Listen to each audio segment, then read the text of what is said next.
Well, hello everyone, and welcome back to Suburban Homesteader, Wyoming, Arizona. I'm Sandy, if you're new to my channel. And this week I have been dehydrating. I've been giving some history of the different vegetables that I've been dehydrating. And today, our video is on pumpkins. Now, one thing to remember, all pumpkins are squash, but not all squash are pumpkins. Well, a pumpkin's about 90% water. So it's really high up there. So when you go to dehydrate it, it really reduces. And it takes anywhere from 85 to 120, 150 days to grow a pumpkin.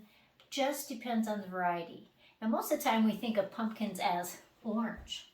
But really, they come in all sizes, all shapes, all colors.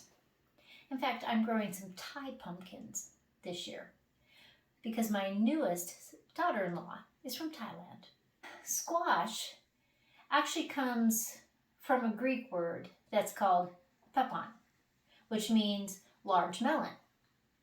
But there is history that we can really track, like French explorers in the Americas that talked about pumpkins, and they had a different name for them, but they were pumpkins that the Native Americans that were cultivating. That was back in 1584. So even though the United States has a long history, most pumpkins, they believe, came from Mexico and Central America. You can do a lot of things with pumpkins. Most of the time, we just grow them, we bake them, mash the pulp up, make pumpkin pie, or make pumpkin bread, or muffins, or cookies. But there's a lot of things you can do with it, and a lot of the parts of the pumpkin are edible. You can eat, of course, the pumpkin. You can eat the flowers. But did you know you can eat the leaves? In Korea, they count pumpkin leaves as a regular vegetable. Now, speaking of vegetables, a pumpkin is not a vegetable. It's actually a fruit. And if you even went a little bit further, it's actually a berry. Crazy, I know, but the true definition of a berry, pumpkin fits that definition. Comes from one flower. That it's just amazing, which makes me realize that strawberries and raspberries aren't really berries. But that's for another video, and I'll tell you all about those. Now, when I was doing some research, the first largest pumpkin pie I could find was 350 pounds. Took 6 hours to bake, but that wasn't the largest. In 2010, in Ohio, they made a pumpkin pie that was 20 feet across. I don't know how long that took to bake, but it actually weighed 3,699 pounds. Now, pumpkins are pollinated by bees. And a lot of times we think honeybees, which would be correct. But then you might think bumblebees, which wouldn't be correct. Though you do see bumblebees on squash and pumpkin flowers sometimes. But I guess what research has found, though they are attracted to it, they don't really like pumpkin pollen. So they may walk around it and inadvertently pollinate, but they don't really like that pollen. And I thought that was really interesting. Now, the state that produces the most pumpkins in the United States, drum roll, Illinois.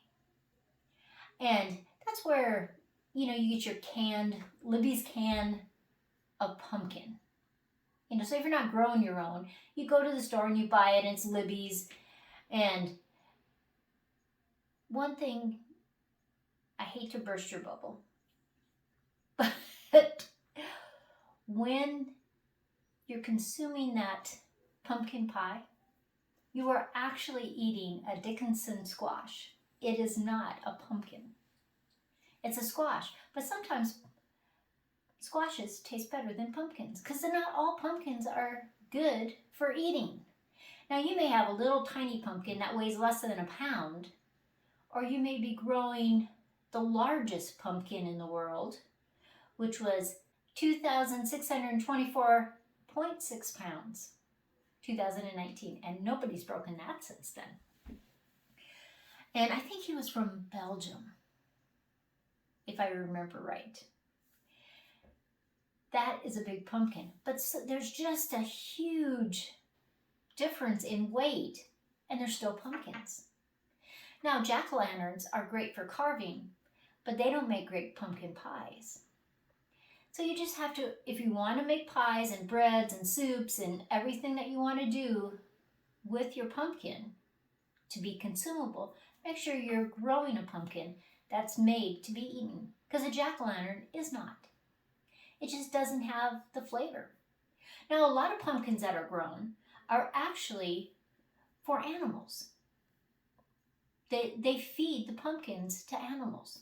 A lot of times on a farm or a homestead, you have extra squash and extra pumpkins, and your animals get it. My dogs love pumpkin, and it's good for them. In America, we produce over 1.5 billion pounds of pumpkins a year, and most of that is on the market in October, which is just amazing. That is a lot of pounds of pumpkins. Now, over at the community garden, I am growing 3 different kinds of fairly large pumpkins, and then I'm growing pumpkins that are really good pie pumpkins. So I'm excited about that. But we're dehydrating a pumpkin today. When I went to move it a little bit, it was getting really close to the fence, and I was afraid when it got bigger and bigger, it would get in the little squares of the fence, so I tried to move it, and I broke the stem off. So I'm dehydrating that one today. And though it won't taste great, I can make a mash out of it, add it with the dog's food, and they'll love it. You know, it just wouldn't make a good pie for me. And it gives you the whole idea of what you do to dehydrate. And you will just be amazed that this big pumpkin goes down to just over a cup of pumpkin dehydrated. A couple other fun facts about pumpkins. In Canada, they grow really ginormous pumpkins. But what do they do with them? They scoop them all out, and they have boat races on the lake and on the river. I'd like to see that sometime. Most mature pumpkins can have up to 500 seeds. So if you're only growing one type of pumpkin and there's no squash or anything by it, you could save those seeds. If you save the seeds and you have different pumpkins and different squashes nearby, they can cross-pollinate. So you may or may not get the pumpkin that you grew the year before. Those are just things to remember. But let's go see how I dehydrate pumpkin. Well, here's that pumpkin that I broke the stem off of. And I take a really sharp knife, and I'm just gonna start scooping that out. There are a few mature seeds in there, but most of them are immature. And what I'm going to do is just take that knife, divide each half into 4 sections so that it's just easier to cut. And I'm using a paring knife, but if your skin is soft enough, you could use a potato peeler. And I'm going to cut these about 1/4 of an inch or less. And then they just go onto the trays of the dehydrator. And I just space them out. We do want to make sure that there's airflow in between each one, so I'm going to try not to have them overlapping. And I'll use up all 9 trays. And it's ready to go in the dehydrator. 125 degrees. It will take about 10 hours, and it really just depends on how thick those pieces of pumpkin are. And you'll just have to check it. Check it at 8 hours, 9 hours, 10 hours. You want it very crispy. I'm going to put those all in my Vitamix and just pulse it and pulse it and pulse it. And it will just become a fine powder, and then I can put it in a bag. Now this made 2.5 ounces from a pumpkin that weighed over 7 pounds, 7.242 pounds. Well, I hope you enjoyed that. And remember, if you don't really have a lot of space for your pumpkins, grow them up, because that's what I do in the community garden, because I don't have room for them to just sprawl all over the place. So I put fences, and I use a tomato cage, a really large tomato cage, flip another one on top, upside down, zip tie them together, and I just let them climb. So they have climbed all the way up, and now they're climbing down. But it works, and it saves me space. But remember, Native Americans did 3 sisters, and they had pumpkins, they had beans, and had corn, all in the same space. So think about how you're designing your garden next year, and maybe you have room for the 3 sisters. If you haven't already subscribed, please click that subscribe button, click the like button, and the bell will give you notifications every time I have a video.